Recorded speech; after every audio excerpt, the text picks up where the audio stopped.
Morning students, I am Arnaja going to discuss about worksheet number 4 of class 10 mathematics. This worksheet is for 12th July 2021. In this worksheet we are going to discuss about triangle, congruency of triangle, जिसके बारे में आप class 9th में congruency यानी सर्वांग समता के बारे में पढ़े हैं। अब थोड़ा सा एक बार और रिकॉल करें तो ट्रेंगल के बारे में जैसा हमें पता है जो कि ट्रेंगल में क्या क्या होता है, एक बार और जानकारी रिकॉल कर लें।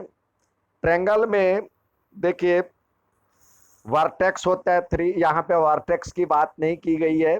यहाँ पे इस साइड होता है, ये साइड और 3 साइड और 3 एंगल, 6 पार्ट हैं।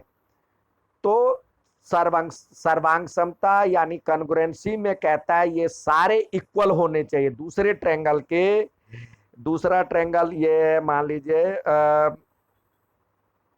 तो इसके भी सारे अंग समान हो तो ये सर्वांगसम कहलाता है, यानी कॉन्ग्रुएंस कहलाता है। तो इसका मतलब क्या हुआ, यानी ये भी ये एंगल ये एंगल ये एंगल तीसरे के बराबर और ये साइड भी तीसरे दूसरे ट्रायंगल के साइड के बराबर हो, तो 6 पार्ट इक्वल हो। लेकिन मैथमेटिक्स में हम 6 के बदले 3 पे आ जाते हैं, जो कॉन्ग्रुएंसी का नियम है। इस तीनों को यदि हम मान लेते हैं जो कि सही है, ये बराबर है, तो बाकी 3 पार्ट भी बराबर होंगे। पहला रूल है SAS यानी 2 साइड और बीच का एंगल।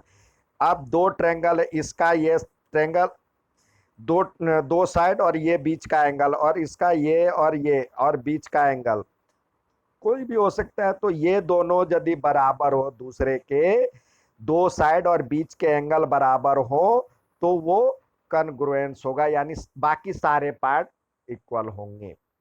SSS यानी इस त्रिभुज के ये और ये, इसका भी ये बराबर हो तो कॉन्ग्रुएंसी कहलाता है, यानी बाकी 3 पार्ट भी बराबर होंगे। ये ASA यानी 2 एंगल और बीच का साइड, यानी ये एंगल और ये एंगल और बीच का साइड, ये एंगल और ये एंगल और बीच का साइड दोनों बराबर हो तो कॉन्ग्रुएंस होगा। एक होता है RHS यानी राइट एंगल ट्रायंगल की बात कर रही है यहाँ पे। तो राइट एंगल ट्रायंगल में क्या होता है, राइट एंगल ट्रायंगल में ये राइट एंगल होगा और ये हाइपोटेन्यूस, R मतलब राइट एंगल, हाइट H मतलब हाइपोटेन्यूस और साइड यानी ये और ये, बाकी दोनों में से कोई भी 2 त्रिभुज के यदि हाइपोटेन्यूस और एनी वन करस्पॉन्डिंग साइड यानी कोई एक साइड, या तो ये साइड और ये साइड दूसरे ट्रायंगल के भी बराबर हो और तो वो कॉन्ग्रुएंट होगा, यानी राइट एंगल तो होगा ही और हाइपोटेन्यूस और एक साइड यदि दूसरे ट्रायंगल के भी बराबर हो तो ये कॉन्ग्रुएंस होता है। अब बात करते हैं mid point theorem. Mid point theorem क्या कहता है? Mid point theorem class 9th में पढ़े हैं आप। ई और F are mid point of side A B, यानी इस साइड का मिड पॉइंट ये है और इस साइड का मिड पॉइंट ये है। तो कहता है इसमें ये और ये जो होगा पैरेलल होगा, E B C parallel to E F. और क्या कहता है, B C parallel to E F, अब ये इसके बराबर है, यानी इसका हाफ है ये और इसका हाफ है ये, तो ये भी जो होता है ये इसका हाफ होता है, मतलब इसका हाफ ये होगा, यानी बी सी बराबर में जो होगा या हाफ ऑफ बी सी बराबर में ई एफ,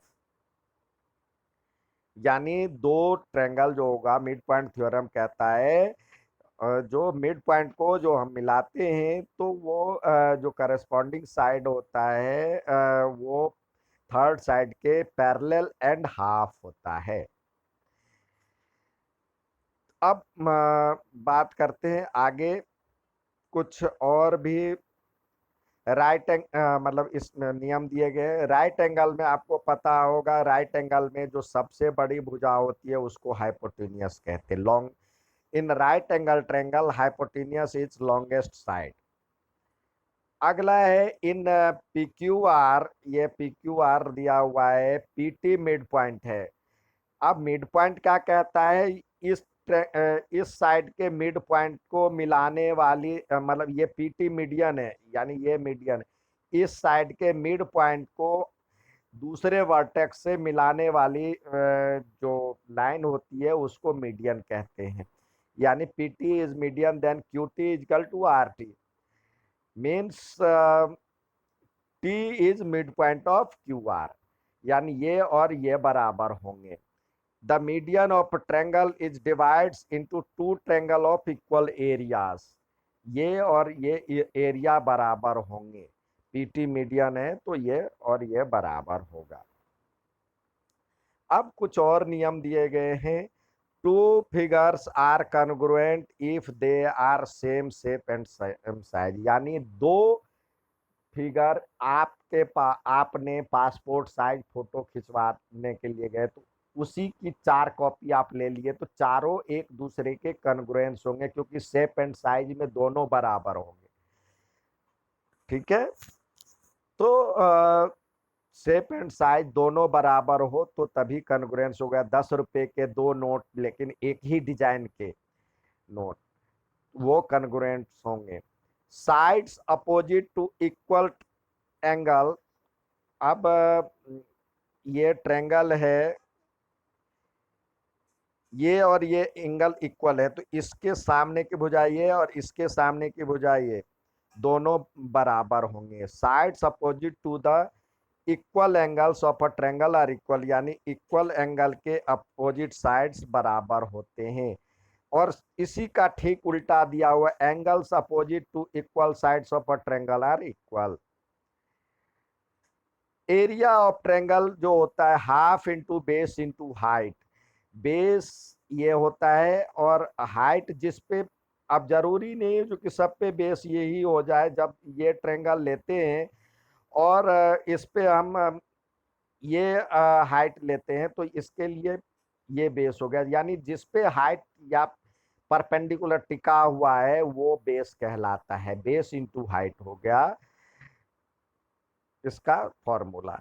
अब आइए, हमेशा की तरह आपको सवाल दिए गए हैं।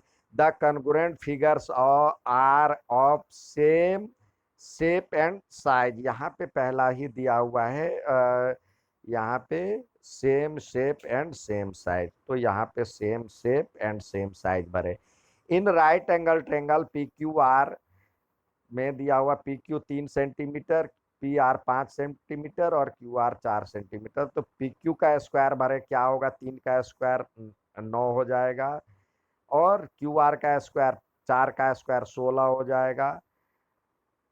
तो कितना हो गया, ये 25 हो गया। और पी आर का स्क्वायर क्या होगा, 5 का स्क्वायर, ये भी 25 हो गया। तो ये एल एच एस बराबर आर एच एस प्रूव हो गया।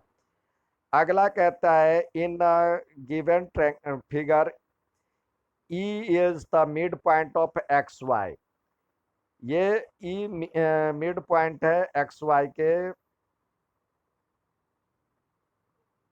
तो ई एफ दिया हुआ है वाई और Y, E F parallel to Y Z, यानी ई मिड पॉइंट है इसके और ये पैरेलल है इसके। तो कह रहा है एक्स जेड बराबर 7, तो एक्स एफ निकालने, एक्स जेड यानी ये 7, तो ये निकाले तो ये पैरेलल है इसके, तो ये भी इसके मिड पॉइंट का कन्वर्स है।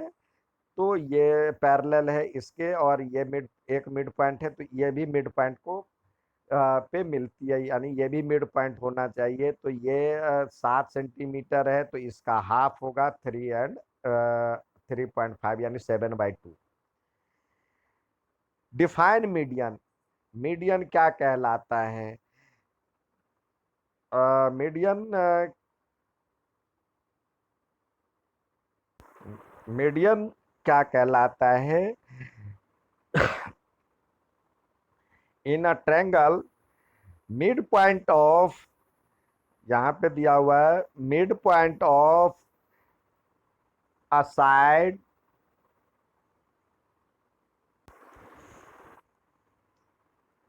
line segment from vertex of a midpoint vertex to the mid point of opposite side, यानी मिड पॉइंट ये है और दूसरा वर्टेक्स ये है। तो ये line segment from vertex to the mid point of other side is called median. और मीडियन क्या होता है, इसको टू इक्वल पार्ट्स में इक्वल एरिया में डिवाइड करता है। ठीक है, यहाँ पे P T is median then Q T is equal to R T. तो ये लिखना था। अच्छा लगे तो लाइक और सब्सक्राइब जरूर करें। धन्यवाद।